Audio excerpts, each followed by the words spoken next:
ഞാൻ ഒരു ഖബർ സിയാറത്തിന് പോയതാ. ഖബർ സിയാറത്തിന് പോകുമ്പോൾ ഒരു പെണ്ണിങ്ങനെ ബാഗും പിടിച്ചിട്ട് ഗേറ്റിന്റെ അവിടെ നിൽക്കുന്നുണ്ട്. എന്നോട് പറഞ്ഞു, ഉസ്താദെ എൻ്റെ മോൻ സിയാറത്തിന് പോയിട്ടുണ്ട്, ബസ് വരാൻ സമയമായി ഉസ്താദ്, അവനെ പറഞ്ഞുവിടാൻ. ഞാൻ പള്ളിക്കാട്ടിൽ ചെന്നിട്ട് ഇങ്ങനെ നോക്കുമ്പോൾ ആരെയും കാണുന്നില്ലടോ. ഞാൻ തിരിച്ചിറങ്ങി വന്നിട്ട് പറഞ്ഞു, താത്ത അവിടെ ആരുമില്ല. ഇല്ല ഉസ്താദെ, എൻ്റെ മോനുണ്ട്, അവൻ ഇന്ന് ലീവ് കഴിഞ്ഞിട്ട് തിരിച്ചു പോവാ, വാപ്പാനോട് യാത്ര പറയാൻ പോയതാ ഉസ്താദെ. എൻ്റെ പ്രിയപ്പെട്ട സഹോദരങ്ങളെ, ഞാൻ ചെന്നു നോക്കുമ്പോൾ ഒരു 11 വയസ്സുള്ള ഒരു മകൻ, അവനിങ്ങനെ വാപ്പാടെ ഖബറിൻ്റെ അടുത്ത് ഇങ്ങനെ നിൽക്കുകയല്ല, അതാ കാണാഞ്ഞേ. ചെന്ന് നോക്കുമ്പോൾ അവൻ്റെ വാപ്പ മരണപ്പെട്ടു പോയി. ആ 11 വയസ്സുകാരൻ 17 ജുസു കാണാതെ പഠിച്ചിട്ടുണ്ട്. വാപ്പാടെ ഖബറിന്റെ ചാരത്ത് നിന്ന് ദുആ ചെയ്യുന്നു. ഞാൻ പറഞ്ഞു, മോനെ നിന്റെ ഉമ്മ തിരക്കുന്ന എളുപ്പിറങ്ങിപ്പോടാ. ആ പൊന്നുമകൻ എന്നെ കണ്ടപ്പോൾ പറഞ്ഞു, ഉസ്താദ് എൻ്റെ വാപ്പായ്ക്ക് വേണ്ടി ഒന്ന് ദുആ ചെയ്യൂ. അവൻ്റെ ആഗ്രഹമല്ലേ ഞാനൊരു ഫാത്തിഹ ഓതി. ദുആ ചെയ്യാൻ സമയമായപ്പോൾ ഞാൻ ആ പൊന്നുമോനോട് പറഞ്ഞു, മോനെ നീ ദുആ ചെയ്യടാ നിന്റെ വാപ്പയ്ക്ക് വേണ്ടി. ഇല്ല ഉസ്താദ്, നിങ്ങൾ ദുആ ചെയ്യും. ഞാൻ അവിടെ നിന്നിങ്ങനെ ദുആ ചെയ്തു, അല്ലാഹുവേ ഈ പൊന്നുമോൻ്റെ വാപ്പാടെ ഖബർ നീ സ്വർഗമാക്കണേ അല്ല. ഞാൻ അങ്ങോട്ട് ദുആ ചെയ്യാൻ തുടങ്ങിയപ്പോൾ അവൻ കരയാൻ തുടങ്ങി. സത്യം പറഞ്ഞ അവൻ കരഞ്ഞ് എനിക്ക് പേടിയായിടും, ഈ ശ്വാസം നിലച്ചു പോകുമോ, വല്ലാത്ത കരച്ചില്, കുഞ്ഞുങ്ങളുടെ കരച്ചിലല്ലേ. ആ 11 വയസ്സുകാരന് 11-12 വയസ്സിട്ട് അവന്റെ കരച്ചിൽ കണ്ടപ്പോൾ എനിക്ക് സങ്കടം വന്നു. ഞാൻ പേടിച്ചു ദുആ നിർത്തി. എന്തെല്ലാം പറഞ്ഞിട്ട് ഈ മോൻ കരച്ചിൽ നിർത്താൻ ഞാൻ പറഞ്ഞു, എടാ നിന്റെ വാപ്പ ഖബറിൽ കിടന്നത് കാണാടാ, കരയില്ലടാ മോനെ. അപ്പൊ അവൻ എന്നോട് ചോദിച്ചു, ഉസ്താദ് എൻ്റെ വാപ്പച്ചി കാണും മോനെ, എങ്കിൽ ഞാൻ കരയില്ല ഉസ്താദ്. അവസാനം അവൻ വാപ്പാടെ ഖബറിന്റെ ചാരത്ത് നിന്നിട്ട് പറയുന്നു, വാപ്പാ 17 ജുസു ഞാൻ കാണാതെ പഠിച്ചു, എനിക്ക് ബാക്കി കൂടെ പഠിക്കണം, ഹാഫിളാവണം, എൻ്റെ ഉപ്പാനെ എനിക്ക് സ്വർഗത്തിൽ കൊണ്ടുപോകണം. അല്ലാഹു ആ പൊന്നുമോനെ ആ ഭാഗ്യം കൊടുക്കുമാറാകട്ടെ. ഇത് കണ്ടപ്പോൾ കൊതിച്ചുപോയുടെ എൻ്റെ ഏറ്റവും വലിയ ആഗ്രഹം എൻ്റെ മോനെ ഹാഫിളാക്കണമെന്നാണ്. എൻ്റെ മോനെ ഞാൻ ഹാഫിളാക്കണമെന്ന് എൻ്റെ ആഗ്രഹം. എൻ്റെ പ്രിയപ്പെട്ട സുഹൃത്ത് ഇവിടെ എനിക്ക് മുമ്പ് പ്രസംഗിച്ച ഉസ്താദ്, അദ്ദേഹത്തിന്റെ പ്രിയപ്പെട്ട മകള് അള്ളാഹു കൊടുത്ത് ഒരു ദിവസം പോലും പൊന്നുമോളെ മാറി നിൽക്കാത്ത മനുഷ്യനാണ്. ആ പൊന്നുമോള് 10-21 യുസുവായി അള്ളാഹു ഹാഫിളാക്കി കൊടുക്കുമാറാകട്ടെ. എന്തുകൊണ്ടെന്നറിയോ, അവൻ അങ്ങാണ് റബ്ബിന്റെ മുമ്പിലൊന്ന് കൈ നീട്ടിയിട്ട് ഒരു കാര്യം ചോദിച്ചാൽ അള്ളാഹു കൊടുക്കാതെ മടക്കൂല്ലോ. ഖുർആൻ ഓതണമെങ്കിൽ, ഖുർആൻ പഠിക്കണമെങ്കിൽ അവൻ ആരെന്നറിയുവോ? അഹ്ലുൽ ഖുർആൻ, അള്ളാഹുവിന്റെ ഏറ്റവും അടുത്ത ആൾക്കാരാ ഖുർആനിന്റെ അഹ്ലുകാര്. അള്ളാഹു നമുക്ക് ഈമാൻ നൽകുമാറാകട്ടെ. അതുകൊണ്ട് ഇരിക്കുന്ന എല്ലാവരോടും ഞാൻ പറയുന്നു, സംഘടനകളൊക്കെ മറന്നിട്ട് അൽഹംദുലില്ലാ നിങ്ങളുടെ പള്ളിയിൽ അൽഹംദുലില്ലാ ഒരു ഹിഫ്ള് സ്ഥാപനം തുടങ്ങണം. ഒരു 10 മക്കളെ നിർത്തിയിട്ട് പഠിപ്പിക്കണം. അപ്പൊ ഹാഫിളീങ്ങളുമായി ആലിമീങ്ങളുമായി എന്തൊരു സന്തോഷമെന്നറിയൂ. തന്റെ മക്കളോട് യാക്കൂബ് നബി കൊടുത്ത ഒരു ഉപദേശം എന്താ? അള്ളാഹുവിന്റെ പരിശുദ്ധമായ ഖുർആൻ എവിടെന്ന് പറയുന്നു, യാക്കൂബ് നബി അലൈഹിസ്സലാം തന്റെ പൊന്നാര മക്കളോട് പറഞ്ഞു കൊടുത്ത വലിയ ഒരു ഉപദേശം എന്താ? വഖാല യാ ബനിയ ലാ തദ്ഖുലു മിൻ ബാബിൻ വാഹിദ് വദ്ഖുലൂ മിൻ അബ്വാബിൻ മുതഫർരികാ. യാക്കൂബ് നബി അലൈഹിസ്സലാം തന്റെ പ്രിയപ്പെട്ട പൊന്നാര മക്കളോട് പറഞ്ഞു കൊടുക്കുകയാണ്, മക്കളെ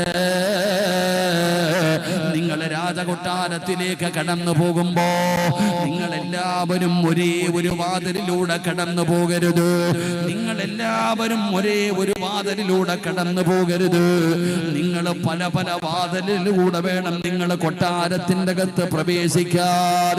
യാക്കൂബ് നബി തന്റെ മക്കളോട് പറഞ്ഞു കൊടുക്കുകയാ, നിങ്ങൾ രാജകൊട്ടാരത്തിലേക്ക് കടന്നു ചെല്ലുമ്പോ എല്ലാവരും കൂടെ ഒരേ വാതിലിലൂടെ കടന്നു പോകാതെ മറ്റുള്ള വാതിലുകളിലൂടെ വേണം, എല്ലാവരും വ്യത്യസ്ത വാതിലുകളിലൂടെ വേണം കയറി പോകാൻ എന്ന് യാക്കൂബ് നബി എവിടെന്ന് പറഞ്ഞു കൊടുക്കുമ്പോ, എന്റെ പ്രിയപ്പെട്ട സഹോദരാ, എന്തുകൊണ്ടാണ് യാക്കൂബ് നബി അങ്ങനെ പറഞ്ഞു കൊടുത്തത്? യാക്കൂബ് നബി പറഞ്ഞു കൊടുക്കാനുള്ള കാരണം എന്റെ പ്രിയപ്പെട്ടവരെ മഹത്തുക്കളെ പഠിപ്പിക്കുകയാ. മഖാഫത്തു ഇസ്ബാത്തിൽ ഐനി, തന്റെ തന്റെ മക്കൾക്ക് കണ്ണ് തട്ടുന്നതിന് മഹാനായ യാക്കൂബ് നബി അവിടെ നിന്ന് ഭയപ്പെട്ടിരുന്നു. എന്റെ പ്രിയപ്പെട്ട സഹോദരാ, മഹാനായ യൂസുഫ് നബി അലൈഹിസ്സലാമിന്റെ സൗന്ദര്യം എത്രയാണെന്ന് നമുക്കറിയുമല്ലോ. ഈജിപ്തിലെ രാജകുമാരിയായ പടച്ചവനെ, ഈജിപ്തില് മഹാനായ യൂസുഫ് എന്ന് പറയുന്ന ചെറിയ മകനുണ്ടല്ലോ, കൊട്ടാരത്തിന്റെ അകത്തുകൂടെ നടന്നു പോകുമ്പോ കയ്യിലിരിക്കുന്ന കത്തി കൊണ്ട് അറിയാതെ പെണ്ണുങ്ങൾ അവരുടെ കൈവിരലുകൾ പോലും മുറിച്ചു എന്ന് ചരിത്രം പറയുന്ന യൂസുഫ് നബി അലൈഹിസ്സലാമിന്റെ ഗ്ലാമർ ഒന്ന് ചിന്തിച്ചു നോക്കടോ. യൂസുഫ് നബിയുടെ മക്കളെല്ലാവരും കൂടെ ഒരേ വാതിലിലൂടെ ഒന്നിനു പുറകെ ഒന്നൊന്നായി എല്ലാവരും കൂടെ ഒരേ വാതിലിലൂടെ ഇങ്ങനെ കേറിപ്പോയാ ഏതൊരു മനുഷ്യനും ഒന്ന് നോക്കിപ്പോകുമല്ലോ. അതുകൊണ്ട് യാക്കൂബ് നബി പറയുകയാ, നിങ്ങൾ എല്ലാവരും കൂടെ ഒരേ ഒരു വാതിലിലൂടെ കേറരുത്, പല പല വാതിലുകളിലൂടെ നിങ്ങൾ കേറിപ്പോയാ പടച്ചവനെ നിങ്ങൾ ശ്രദ്ധിക്കപ്പെടില്ലല്ലോ. തന്റെ മക്കൾക്ക് കണ്ണ് തട്ടാതിരിക്കാനാണെന്ന് ചരിത്രം പഠിപ്പിക്കുകയാ. യൂസുഫ് നബിയുടെ ഗ്ലാമർ നമുക്കറിയാം. യൂസുഫ് നബി അലൈഹിസ്സലാമിന്റെ സഹോദരങ്ങൾക്കൊപ്പമുള്ള സൗന്ദര്യം ചിന്തിച്ചു നോക്കിയേ.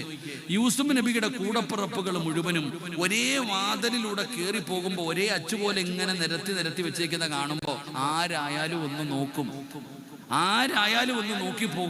അപ്പൊ ആ കണ്ണ് തട്ടുന്നതിന് ഭയന്നുകൊണ്ടാണ് മക്കളോട് പറയുന്നത് വേറെ വാതിലിലൂടെ കയറിപ്പോകാൻ. അള്ളാഹു നമുക്ക് ഈമാൻ നൽകുമാറാകട്ടെ. എൻ്റെ പ്രിയപ്പെട്ട സഹോദരങ്ങളെ, കണ്ണേറെന്ന് പറയുന്നത് സത്യമാ. കണ്ണ് തട്ടുക എന്ന് പറയുന്നത് സത്യമാ. വളരെ സൂക്ഷ്മതയോടുകൂടി നമ്മൾ പുലർത്തേണ്ട ഒരു കാര്യമാണ്. എത്രത്തോളം സൂക്ഷ്മത പുലർത്തണം കണ്ണ് തട്ടുന്നതിന്. അള്ളാഹു നമ്മളെ കാത്തിരക്ഷിക്കുമാറാകട്ടെ. എന്റെ പ്രിയപ്പെട്ടവരെ, ലൈനു ഹക്കുൻ, കണ്ണീർ സത്യമാ. നബിതങ്ങൾ പറഞ്ഞ ഒരു ഹദീസ് ഉണ്ട്, കണ്ണീർ എന്ന് പറയുന്നത് സത്യമാണ്. ഒട്ടകത്തെ ചട്ടിയിലെത്തിക്കും, മനുഷ്യനെ ഖബറിലെത്തിക്കും. അള്ളാഹു നമ്മളെ കാക്കുമാറാകട്ടെ. ഇന്ന് വഴുത് കഴിഞ്ഞ് തിരിച്ച് വീട്ടിൽ പോയിട്ട് കിടന്നുറങ്ങുന്നതിന് മുമ്പ് ബാത്റൂമിലൊക്കെ ഒന്ന് കയറിയിട്ട് ഇറങ്ങിയപ്പോൾ കണ്ണാടി ഒന്ന് കണ്ടു. കണ്ണാടിയുടെ മുമ്പിൽ പോയി നിന്നിട്ട് നീ തന്നെ പറയാൻ പാടില്ല, പടച്ചവൻ ഇത്തിരി വെളുത്തിട്ടുണ്ടോ, ഇത്തിരി സൗന്ദര്യമുണ്ടോ, നീ തന്നെ പറയാൻ പാടില്ല. നിന്റെ മുഖം ഇങ്ങനെ കണ്ണാടി നോക്കിയിട്ട് നീ തന്നെ നിന്നെ കുറിച്ച് പറയാൻ പാടില്ല. കാരണം നിന്റെ നാവ് എങ്ങനത്തതാണെന്ന് നിനക്കറിയില്ലല്ലോ. അള്ളാഹു കാത്തിരക്ഷിക്കുമാറാകട്ടെ. എടോ, കണ്ണെന്ന് പറയുന്നത് അൽ ഉയൂനു സലാസ്, 3 രീതിയിലാണ് കണ്ണുകളുള്ളത്. 3 രീതിയിലാണ് കണ്ണ്. ഒന്നാമത്തെ കണ്ണ് അൽ ഐനുൽ ഹാസിദ്, അസൂയയുടെ കണ്ണ്. ഒന്നാമത്തെ കണ്ണെന്ന് പറഞ്ഞാൽ അസൂയയുടെ കണ്ണ്. അള്ളാഹു നമ്മളെ കാത്തിരക്ഷിക്കുമാറാകട്ടെ. അസൂയയുടെ കണ്ണെന്ന് പറഞ്ഞാൽ നിനക്ക് അള്ളാഹു നൽകിയിരിക്കുന്ന ഒരു നിഅമത്ത്. ഇപ്പം ഹമീദ് സാഹിബിനെ പോലെ ആകണമെന്ന് അള്ളാഹുവെ അദ്ദേഹത്തിന് സമ്പത്തുണ്ട്, അല്ലെങ്കിൽ ഒരുപാട് കാര്യങ്ങളുണ്ട്. സിറാജ് ഉസ്താദിന് വഅദ് പറയാനുള്ള കഴിവുണ്ട്, അബറാരിക്ക് വഅദ് പറയാനുള്ള കഴിവുണ്ട്. അള്ളാഹു എനിക്കും അതുപോലെയുള്ള കഴിവ് തരണേ എന്ന് പറയുന്നത് അസൂയല്ല. പക്ഷെ ഈ ഹസദ് എന്ന് പറയുന്നത് അള്ളാഹ് അവന് കൊടുത്ത നിഅമത്ത് നീങ്ങിപ്പോകണമെന്ന് ആഗ്രഹിക്കുക. അവനൊന്ന് എത്തീങ്കാനയിലായാൽ മതി പടച്ചവന്, അത്രേ ഉള്ളൂ. എന്റെ പ്രിയപ്പെട്ട സഹോദരങ്ങളെ, ഒന്നാമത്തെ കണ്ണ് അസൂയയുടെ കണ്ണ്. അള്ളാഹു ഒരാൾക്ക് കൊടുത്തിരിക്കുന്ന നിഅമത്ത് നീങ്ങിപ്പോകണമെന്ന് ആഗ്രഹിക്കുന്ന കണ്ണ്. അള്ളാഹു നമ്മളെ കാത്തിരക്ഷിക്കുമാറാകട്ടെ. വമിൻ ശർരി ഹാസിദിൻ ഇദാ ഹസദ്, ഖുർആൻ പറയുക. ആ കണ്ണിൽ നിന്ന് രക്ഷപ്പെടാനുള്ള ആയത്തേതാ? വമിൻ ശർരി ഹാസിദിൻ ഇദാ ഹസദ്. ഈ ആയത്ത് പഠിച്ചവൻ എങ്ങനെ? അപ്പൊ ഒന്നാമത്തെ കണ്ണ് അസൂയയുടെ കണ്ണ. രണ്ടാമത്തെ കണ്ണ് രണ്ടാമത്തെ കണ്ണെന്ന് പറയുന്നത് ഐനുൻ മുഅ്ജിബ, അത്ഭുതത്തിന്റെ കണ്ണ്. എന്റെ പ്രിയപ്പെട്ട സഹോദരങ്ങൾ, അത്ഭുതത്തിന്റെ കണ്ണ്. എന്താ പടച്ചോനെ, എന്തൊരു വീടാ അല്ലാഹ്. ചിലര് പറയാറില്ലേ, എന്തൊരു ഗ്ലാമറാ അല്ലാഹുവിന്. ഇങ്ങനെ വല്ലാത്ത ഒരു അത്ഭുതത്തോടു കൂടി പറയുക, അതും നല്ലതല്ല. അള്ളാഹു നമുക്ക് ഈമാൻ തരുമാറാകട്ടെ. മഹാനായ ആദരവായ പ്രവാചകൻ നബി മുഹമ്മദ് മുസ്തഫ സല്ലല്ലാഹു അലൈഹി വസല്ലമ തങ്ങളും സ്വഹാബത്തും മക്കയിൽ നിന്നും മദീനയിലേക്ക് പോകുമ്പോൾ എന്റെ പ്രിയപ്പെട്ടവരെ, ജുഹുഫ് എന്ന് പറയുന്ന സ്ഥലത്തെത്തിയപ്പോൾ നബിതങ്ങളും സ്വഹാബത്തും യാത്രയുടെ ക്ഷീണം കാരണം അവരൊന്ന് റെസ്റ്റ് എടുക്കാൻ തീരുമാനിച്ചു. ജുഹുഫ് എന്ന് പറയുന്ന സ്ഥലത്തെത്തിയപ്പോ ഇവരൊന്ന് റെസ്റ്റ് എടുക്കാൻ തീരുമാനിച്ചു. അങ്ങനെ റെസ്റ്റ് എടുക്കാൻ തീരുമാനിച്ചിട്ട് ഇങ്ങനെ നിൽക്കുമ്പോ ഈ കൂട്ടത്തിൽ എൻ്റെ പ്രിയപ്പെട്ട സഹോദരങ്ങളെ മഹാനായ സഹൽ റളിയല്ലാഹു തആല ചെറുപ്പക്കാരനായ സഹാബിയാണ് സഹൽ റളിയല്ലാഹു തആല. ഈ സഹൽ റളിയല്ലാഹു തആല കുളിക്കുന്നതിന് വേണ്ടി തന്റെ കമീസ് ഊരി. മഹാനായ സഹൽ റളിയല്ലാഹു തആല നല്ല ഗ്ലാമറുള്ള സഹാബിയ. ഈ സഹാബി തന്റെ വസ്ത്രം ഊരി. ഈ വസ്ത്രം ഇങ്ങനെ ഊരുന്നത് മഹാനായ ആമിർ റളിയല്ലാഹു തആല കണ്ടു. ആ വസ്ത്രം ഇങ്ങനെ ഊരുന്നത് മഹാനായ ആമിർ തങ്ങൾ കണ്ടപ്പോ, ആ ബോഡിയും ആ നിറവൊക്കെ കണ്ടപ്പോ ആമിർ റളിയല്ലാഹു തആല പറയുകയാ, വല്ലാഹി മാ റഅയ്തു, അല്ലാഹുവേ ഇതുപോലെ ഒരു ശരീരം അല്ലാഹ് ഞാൻ ഇന്ന് വരെ കണ്ടിട്ടില്ല. മഹാനായ ആമിർ റളിയല്ലാഹു തആല പറഞ്ഞ മറുപടി, വല്ലാഹി സത്യം, ഇതുപോലെ ഒരു ശരീരം ഞാൻ ഇന്നേ വരെ പടച്ച റബ്ബിനാണ് ഞാൻ കണ്ടിട്ടില്ല ട്ടാ. എന്താ ശരീരം പടച്ചവന്. മഹാനായ ആമിർ തങ്ങൾ പറഞ്ഞു തീരേണ്ട താമസം മഹാനായ സഹൽ റളിയല്ലാഹു തആല ബോധം കെട്ട് താഴെ വീണു. അള്ളാഹു നമുക്ക് ഈ മാന്തരമാറാകട്ടെ. ആ സ്വഹാബി നിന്ന നിപ്പിന് താഴെ വീണു. സഹാബത്തിന് സങ്കടമായി. എല്ലാരും കൂടെ ഓടിച്ചെന്ന് സഹൽ റളിയല്ലാഹു തആല താങ്ങി എടുത്തുകൊണ്ട് നബിതങ്ങളുടെ മുമ്പിൽ ചെന്നു. അള്ളാന്റെ റസൂൽ സല്ലല്ലാഹു അലൈഹി വസല്ലം തങ്ങളോട് ചോദിച്ചു, എന്തു പറ്റി സഹാബ? നബിയെ, ഇങ്ങനെ വസ്ത്രം ഊരി ഇങ്ങനെ നിന്നപ്പോഴത്തേക്ക് പെട്ടെന്ന് താഴെ വീണു നബിയെ, എന്തു പറ്റിയെന്നറിയില്ല. അപ്പൊ നബിതങ്ങൾ ചോദിച്ചു, നിങ്ങൾക്ക് എന്തെങ്കിലും തോന്നുന്നുണ്ടോ? നിങ്ങൾക്ക് എന്തെങ്കിലും തോന്നുന്നുണ്ടോ? ആ സമയത്ത് സഹാബികൾ പറഞ്ഞു, നബിയെ, ആമിർ റളിയല്ലാഹു തആല ഇങ്ങനെ ഒരു വാക്ക് പറഞ്ഞു നബിയെ. ആമിർ തങ്ങൾ ഇങ്ങനെ ഒരു വാക്ക് പറഞ്ഞു. നബിതങ്ങളുടെ മുഖം ചുമന്നു. അല്ലാഹുവിന്റെ റസൂൽ സല്ലല്ലാഹു അലൈഹി വസല്ലമ തങ്ങൾ ചോദിക്കുന്നു, അലാമാ യഖ്തുലു അഹദുകും അഖാ, നിന്റെ കൂടപ്പുറപ്പിനെ നീ കൊല്ലാൻ നോക്കുകയാണോ എന്ന് നബിയുനാ റസൂലുള്ളാഹി. ഒരൊറ്റ ചോദ്യം, നീ എന്താ നിന്റെ കൂടപ്പുറപ്പിനെ കൊല്ലാൻ നോക്കുകയാണോ? അല്ലാഹുവിന്റെ പ്രവാചകൻ സല്ലല്ലാഹു അലൈഹി വസല്ലമ തങ്ങളുടെ ചോദ്യമാണ്, നീ നിന്റെ കൂടപ്പുറപ്പിനെ കൊല്ലാൻ നോക്കുകയാണോ? അല്ലാഹുവിന്റെ പ്രവാചകൻ ഇവിടെന്ന് ചോദിച്ചു എന്ന് ചരിത്രം പറയുമ്പോ, അല്ലാഹുവേ, 10ാം ക്ലാസ്സിൽ A+ വാങ്ങിച്ച മക്കളുടെ ഫോട്ടോ പോസ്റ്റിന്റെ മുകളിൽ ഫ്ലെക്സ് അടിച്ചു വെക്കുന്ന ഉമ്മ, നാട്ടുകാരോട് മുഴുവനും പറഞ്ഞുകൊണ്ട് നടക്കുന്ന വാപ്പാ, നീ ഭയപ്പെടണേ. ഒന്നതാ അസൂയയുടെ കണ്ണാണ്, രണ്ടാമത്തെ കണ്ണ് റബ്ബേ അത് അത്ഭുതത്തിന്റെ കണ്ണാ, മൂന്നാമത്തെ കണ്ണേതെന്നറിയുമോ? നബിതങ്ങൾ പറയുകയാണ്, ഐനുന ഖാതിലു, കൊന്നുകളയുന്ന കണ്ണാട്. പറയുന്നത് അറം പറ്റുമടോ? അവരെന്തെങ്കിലും പറഞ്ഞാൽ അത് അറം പറ്റുമടോ? ബൈക്കില് പാഞ്ഞു പോകുന്നവനെ കാണുമ്പോ ചിലർ ചോദിക്കാറുണ്ട്, ചാകാൻ പോകുകയാണോ? സുബ്ഹാനല്ലാഹ്, പടച്ചവനെയതാ പലതും നമ്മൾ കാണുന്നവരാ. അതുകൊണ്ട് എന്റെ പ്രിയപ്പെട്ടവരോട് പറയുന്ന കണ്ണീറെന്ന് പറയുന്നത് സത്യമാ. അത് ഒട്ടകത്തെ ചട്ടിയിലെത്തിക്കും സഹോദരാ, മനുഷ്യനെ ഖബറിലെത്തിക്കുമെന്ന് മഹാനായ നബി മുഹമ്മദ് മുസ്തഫ സല്ലല്ലാഹു അലൈഹി വസല്ലമ തങ്ങൾ പഠിപ്പിക്കുമ്പോ, മഹാനായ യാക്കൂബ് നബി അലൈഹിസ്സലാമിന്റെ ചരിത്രം പഠിപ്പിക്കുകയാണ്. ആ പിതാവ് തന്റെ മക്കളോട് പറയുന്നു, മക്കളൊക്കെ ഗ്ലാമറുള്ളവരാണ്, കണ്ടാൽ ഏത് മനുഷ്യനും നോക്കിപ്പോകുന്ന മക്കളാണ്. അതുകൊണ്ടാണ് പടച്ചവരെ മക്കളോട് പറഞ്ഞത്, നിങ്ങൾ ഒരു വാതിലിലൂടെ കയറി പോകാൻ പാടില്ല. ഇത് പറയുമ്പോ നിങ്ങൾ ചോദിക്കും, ഉസ്താദേ, എന്റെ മോളെ കാണാൻ ഇത്തിരി സുന്ദരിയാണ്, പുറത്തു വിടാതിരിക്കാൻ പറ്റുമോ? അല്ലാഹുവിന്റെ പ്രവാചകന്റെ പ്രിയപ്പെട്ട പൊന്നാര മകളായ ഫാത്തിമ ബീവി റളിയല്ലാഹു തആല അൻഹാ, ഹസൻ ഹുസൈൻ എന്ന് പറയുന്ന 2 മക്കളുണ്ടല്ലോ. ആ മക്കളെ വീടിന്റെ പുറത്തു വിട്ടാ അവിടെ നിന്നൊരു ദുആ ചെയ്തിട്ടാ തന്റെ പൊന്നാര മക്കളെ പുറത്തു വിടുന്നത്. ഫാത്തിമ ബീവി റളിയല്ലാഹു തആല അൻഹാ നബി തങ്ങളെ പഠിപ്പിച്ചു കൊടുത്ത ഒരു ദുആ ഉണ്ടല്ലോ. പെങ്ങളെ, മക്കളെ പുറത്തു വിടുമ്പോൾ മക്കളെ സ്കൂളിൽ വിടുമ്പോ, മക്കളെ എവിടെയെങ്കിലും കൊണ്ടുപോകുമ്പോ അല്ലാഹുവേ ആ മക്കളെ മന്ത്രിക്കാൻ ഒരു ദുആ നബി തങ്ങളെ പഠിപ്പിച്ചു കൊടുക്കുകയാ. ഫാത്തിമ എന്ന് പറയുന്ന പൊന്നാരമകള്, ഫാത്തിമ എന്ന് പറയുന്ന പൊന്നാരമകള് പടച്ചവനെ ഹസനും ഹുസൈൻ എന്ന് പറയുന്ന രണ്ട് മക്കൾക്ക് മന്ത്രിച്ചു കൊടുത്ത ദുആയാ. ഈ ദുആ നബി തങ്ങളെ പഠിപ്പിച്ചതല്ല, ഈ ദുആ നബി തങ്ങളെ പഠിപ്പിച്ചതല്ല. അല്ലാഹുവേ മഹാനായ പ്രവാചകന്മാർ യാക്കൂബ് നബി അലൈഹിസ്സലാം പടച്ചവനെ മുൻഗാമികളായ പ്രവാചകന്മാർ അവിടുന്ന് തന്റെ മക്കൾക്ക് മന്ത്രിച്ചു കൊടുത്ത ദുആയാണെന്ന ചരിത്രം പഠിപ്പിക്കുകയാ. അതുകൊണ്ട് എന്റെ പ്രിയപ്പെട്ടവരോട് പറയുകയാണ്, നിങ്ങൾ മക്കളെ പുറത്തു വിടുമ്പോ അല്ലാഹുവിന്റെ പ്രവാചകനെ പഠിപ്പിച്ചു തന്ന ദുആയുണ്ടല്ലോ. ഏത് ദുആയാണ്? മക്കളുടെ തലയിലൊന്ന് ഓതി ഊതുപങ്ങള്, എന്റെ പൊന്നാര മകന്റെ തലയിലൊന്ന് ഓതി ഊതുവാപ്പാ. ഏത് ദുആ എന്നറിയുമോ? അഊദു ബികലിമാത്തില്ലാഹി താമ്മാതി മിൻ കുല്ലി ശൈത്താനിൻ. അല്ലാഹുവേ അഊദു ബികലിമാത്തില്ലാഹി താമ്മാതി മിൻ കുല്ലി ശൈത്താനിൻ വആമ വമിൻ കുല്ലി ശൈ വമിൻ കുല്ലി ഐനിൻ ലാമ.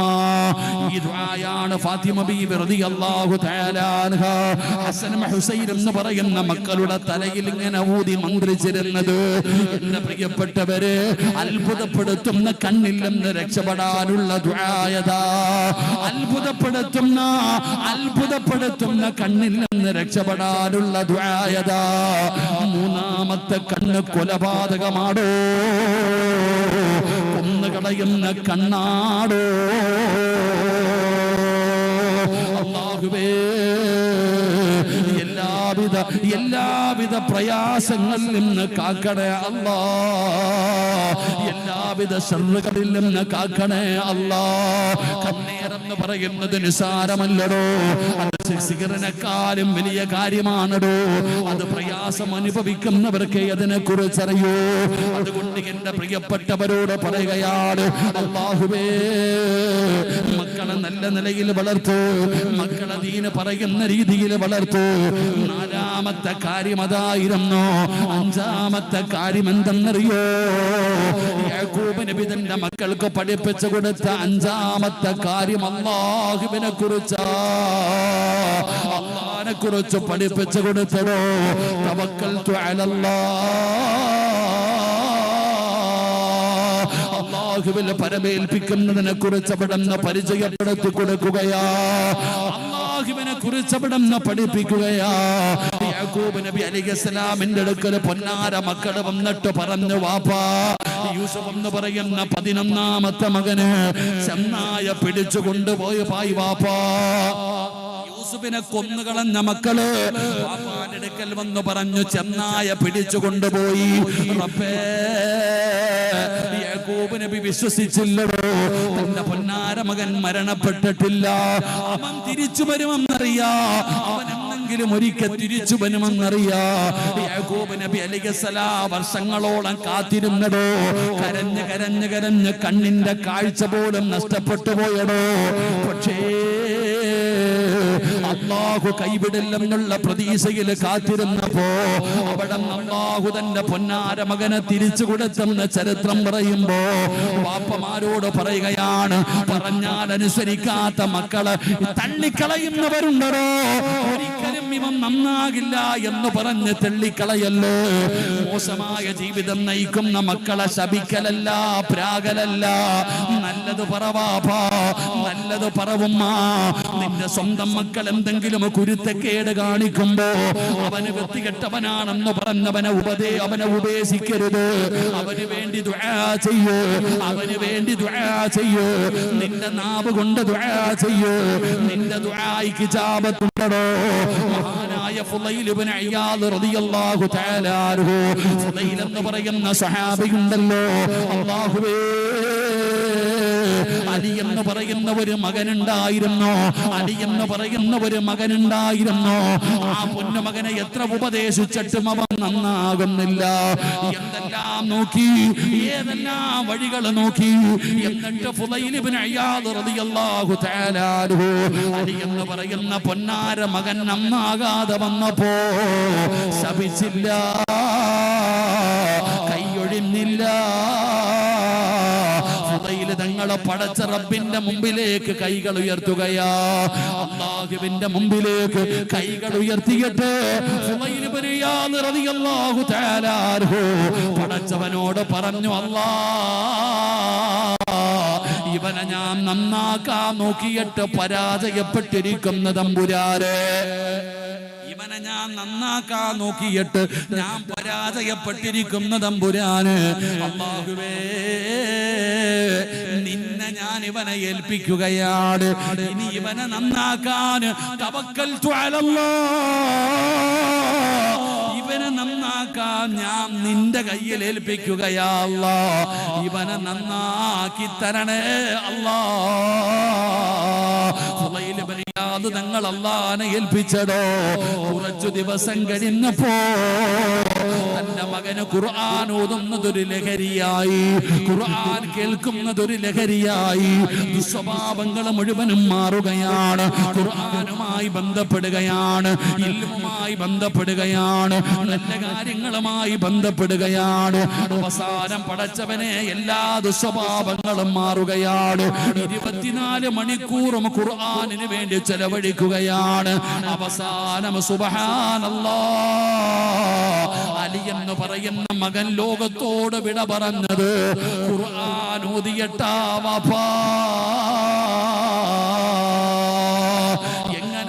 അലി നന്നായത്? ഫുളൈൽ എന്ന് പറയുന്ന വാപ്പ അല്ലാഹുവിന്റെ കയ്യിൽ ഏൽപ്പിച്ചിട്ട് പറഞ്ഞു, റബ്ബേ ഇവനെ നിന്നെ ഏൽപ്പിക്കുകയാണ് തമ്പുരാന്, ഇവനെ നന്നാക്കണം തമ്പുരാന്, ഇവനെ നന്നാക്കണം തമ്പുരാന്. അതുകൊണ്ട് ഉപ്പമാരെ, മക്കള് നന്നാകാൻ ദുആ ചെയ്യ്, നല്ലവരുടെ കൂടെ നടക്ക്, നല്ലവരുടെ കൂടെ നടക്ക്, നല്ല കൂട്ടുകാരുടെ കൂടെ നടക്ക്. പടച്ചവനെ മുതഅല്ലിമീങ്ങളുമായിട്ടൊരു ബന്ധമുണ്ടാക്കൂ, പള്ളിയിലെ ഉസ്താദന്മാരുമായിട്ടൊരു ബന്ധമുണ്ടാക്കൂ, സുന്നത്ത് ജമാഅത്തിന്റെ അഹ്ലുകാരുമായിട്ടൊരു ബന്ധമുണ്ടാക്കൂ. നന്മ പഠിപ്പിച്ചു കൊടുക്കൂ, നല്ല കാര്യങ്ങൾ പഠിപ്പിച്ചു കൊടുക്കൂ, നല്ല കാര്യങ്ങളുടെ മജ്‌ലിസുകളിൽ പങ്കെടുക്കൂ. അൽഹംദുലില്ലാഹ്, അവനെ നല്ല ഒരു മനുഷ്യനാക്കാൻ പഠിപ്പിക്കണോ പെങ്ങളെ. തവക്കൽതു അലല്ലാഹ് എന്ന് പറഞ്ഞ അല്ലാഹുവിനെ പരമേൽപ്പിച്ച അല്ലാഹു തരുന്ന പ്രതിഫലം എന്തെന്നറിയോ? പറയണം പെങ്ങളെ, പഠിക്കണം പെങ്ങളെ. മഹാനായ സയ്യിദുനാ ഉമർ ഇബ്നുൽ ഖത്താബ് റളിയല്ലാഹു തആല അൻഹു ഒരിക്കൽ ഉമർ തങ്ങളതാ കമ്പോളത്തിലൂടെ നടന്നു പോവുകയാണ്. കമ്പോളത്തിലൂടെ നടന്നു പോകുമ്പോ ഒരു പിതാവിനെയും മകനെയും കാണുകയാണ്. കാക്കയെയും കാക്കയുടെ കുഞ്ഞിനെ പോലെ രണ്ടുപേരും ഒരുപോലെ ഇരിക്കുകയാണ്, രണ്ടുപേരെയും വരച്ചു വെച്ചതുപോലെ ഇരിക്കുകയാണ്. ഉമർ തങ്ങൾക്ക് കണ്ടപ്പോ അത്ഭുതമായി. അവിടെന്ന് ചോദിച്ചു, വാപ്പയും മകനും ഒന്നുപോലെ ഇരിക്കുന്നല്ലോ. ആ സമയത്ത് പറഞ്ഞു ഉമർ തങ്ങള്, ഈ മകൻ ആരാണെന്നറിയോ? ഇവനെ എങ്ങനെ കിട്ടിയതാണെന്നറിയോ? മഹാനായ സയ്യിദുനാ ഉമർ ഇബ്നുൽ ഖത്താബ് റളിയല്ലാഹു തആല അൻഹുവിനോട് ആ പിതാവ് പറയുകയാ, ഇവനെ അല്ലാഹ് തന്നതാ തങ്ങള്, ഇവനെ അല്ലാഹ് തന്നതാ തങ്ങള്. എങ്ങനെയാണ് ഈ പൊന്നുമോനെ എനിക്ക് ലഭിച്ചതെന്നറിയോ? എന്റെ പ്രിയപ്പെട്ടവരെ, ആ മനുഷ്യനൊരു യുദ്ധത്തിന് വേണ്ടി പോവുകയാണ്. ഒരു യുദ്ധത്തിന് വേണ്ടി ഇറങ്ങുമ്പോ തന്റെ പ്രിയപ്പെട്ട ഭാര്യ പൂർണ്ണ ഗർഭിണിയാണ്, തന്റെ ഭാര്യ ഗർഭിണിയാണ്. അല്ലാഹുവേ, യുദ്ധത്തിന് വേണ്ടി ഇറങ്ങുന്ന സമയത്ത് ആ സഹോദരനുണ്ടല്ലോ, ആ മനുഷ്യനുണ്ടോ ഗർഭിണിയായ ഭാര്യയുടെ വയറിന്റെ മുകളിൽ കൈവക്കുകയാണ്. തന്റെ ഗർഭിണിയായ മകളുടെ വയറുണ്ട്, തന്റെ ഗർഭിണിയായ ഭാര്യയുടെ വയറിന്റെ മുകളിൽ കൈവച്ചു. എന്നിട്ട് പറഞ്ഞു, അല്ലാ, എന്റെ അതാ ഞാൻ യുദ്ധത്തിന് പോവുകയാണ്, എന്റെ ഭാര്യയുടെ വയറ്റിൽ കിടക്കുന്ന കുഞ്ഞിന് നിന്നെ ഏൽപ്പിക്കുന്നു അല്ലാ, നോക്കിക്കൊള്ളണേ അല്ലാ. ആ പിതാവ് തന്റെ ഗർഭിണിയായ ഭാര്യയുടെ വയറിന്റെ മുകളിൽ കൈവച്ചിട്ട് ആ കുഞ്ഞിന്റെ കാര്യം അല്ലാഹുവിനെ ഏൽപ്പിക്കുകയാണ്. ഈ കുഞ്ഞിനെ നോക്കണേ തമ്പുരാന്, നിന്നെ ഏൽപ്പിക്കുന്ന തമ്പുരാന്, തവക്കൽതു അലല്ലാഹ് എന്ന് പറഞ്ഞിട്ട് യാത്രയാവുകയാ. ആ പിതാവ് പറയുന്ന, ഉമർ തങ്ങളെ, ഞാൻ യുദ്ധം കഴിഞ്ഞു മടങ്ങി വരുമ്പോ എന്റെ ഭാര്യ മരിച്ചു തങ്ങളെ. ആ മനുഷ്യന്റെ ഭാര്യ അവിടെ നിന്ന് മരണപ്പെട്ടു പോയി, പ്രസവിക്കുന്നതിന് മുമ്പ് തന്നെ മരണപ്പെട്ടു പോയി. ജനങ്ങളല്ലാ കൊണ്ടുപോയി ജനാസ കബറടക്കുകയാണ്. കബറടക്കി കഴിഞ്ഞപ്പോ കബറ് പിളരുകയാ, കബറ് രണ്ടായി പിളരുകയാ. ഒരു വെളിച്ചം കാണുകയാ, പള്ളിപ്പറമ്പിൽ ഒരു വെളിച്ചം കാണുകയാ, ഒരു കുഞ്ഞിന്റെ കരച്ചിൽ കേൾക്കുകയാ. പടച്ചവരെ, എല്ലാവരും ഓടിച്ചെല്ലുമ്പോ ആ പെണ്ണിന്റെ കബറിനകത്തൊരു കുഞ്ഞു കിടന്ന് കരയുകയാ. എല്ലാരും ചെന്ന് നോക്കുമ്പോ ആ കബറിനകത്തൊരു കുഞ്ഞു കിടന്ന് കരയുന്നുണ്ട്. എന്റെ പ്രിയപ്പെട്ടവരെ, ചരിത്രം പറയുന്നു, ആ കുഞ്ഞിനെ എടുത്തു കയ്യിൽ ഇങ്ങനെ വെക്കുമ്പോഴാണ് ആകാശത്ത് നിന്ന് ഒരു അശരീരി കേൾക്കുന്നത്, കുഞ്ഞിനെ മാത്രം നീ ഏൽപ്പിച്ചു, നിന്റെ ഭാര്യയെ കൂടെ ഏൽപ്പിച്ചിരുന്നെങ്കിൽ അതും നിനക്ക് കിട്ടുമായിരുന്നു. മഹാനായ സയ്യിദുന ഉമർ ഇബ്നുൽ ഖത്താബ് റളിയല്ലാഹു തആല, ആ മനുഷ്യൻ കുഞ്ഞിനെ ഏൽപ്പിച്ചുള്ളൂ, ഭാര്യയെ ഏൽപ്പിച്ചില്ല. അതുകൊണ്ട് എന്റെ പ്രിയപ്പെട്ട സഹോദരങ്ങളെ, മക്കൾക്ക് അള്ളാഹുവിനെ കുറിച്ച് പഠിപ്പിച്ചു കൊടുക്ക്. അല്ലാഹ് ആരാണെന്ന്, പടച്ച റബ്ബ് ആരാണെന്ന് പഠിപ്പിച്ചു കൊടുക്ക്. അതൊക്കെ പഠിപ്പിച്ചു കൊടുക്കേണ്ട കടമയും ബാധ്യതയും നമുക്കുണ്ട്. അതുകൊണ്ട് എൻ്റെ പ്രിയപ്പെട്ട സഹോദരങ്ങളോട് പറയുകയാ, എല്ലാവരും നല്ലവരുമായി ബന്ധപ്പെടുക, നല്ല കാര്യങ്ങളുമായി ബന്ധപ്പെടുക, ആലിമീങ്ങളെ ബഹുമാനിക്ക്, ആലിമീങ്ങളെ സ്നേഹിക്ക്, എല്ലാവരും അതുമായി ബന്ധപ്പെട്ട് നടക്കണം. അല്ലാഹു സുബ്ഹാനഹു വ തആല നമുക്കതിനുള്ള ഈമാൻ നൽകി അനുഗ്രഹിക്കുമാറാകട്ടെ. അല്ലാതെ ഏതാണെങ്കിലും എൻ്റെ പ്രിയപ്പെട്ടവരോട് പറയുന്ന, ആലിമീങ്ങളെ നിങ്ങൾ ബഹുമാനിക്കണം. അതാരുമാകട്ടെ, ഏത് സംഘടനയുമാകട്ടെ. അൽഹംദുലില്ലാ, എല്ലാവരെയും ആദരിക്കുകയും ബഹുമാനിക്കുകയും പരസ്പരം എല്ലാവരുമായിട്ടുള്ളൊരു ബന്ധം നിലനിർത്താൻ പഠിക്കുകയും ചെയ്യുക. അള്ളാഹു ഭാഗ്യം നൽകി അനുഗ്രഹിക്കുമാറാകട്ടെ. അൽഹംദുലില്ലാ, എൻ്റെ പ്രിയപ്പെട്ട സഹോദരങ്ങളെ, വലിയ സന്തോഷമുണ്ട്. ഞാനിവിടെ വന്നപ്പോൾ ഒരുപാട് മുതല്ലിമീങ്ങളെ കണ്ടു.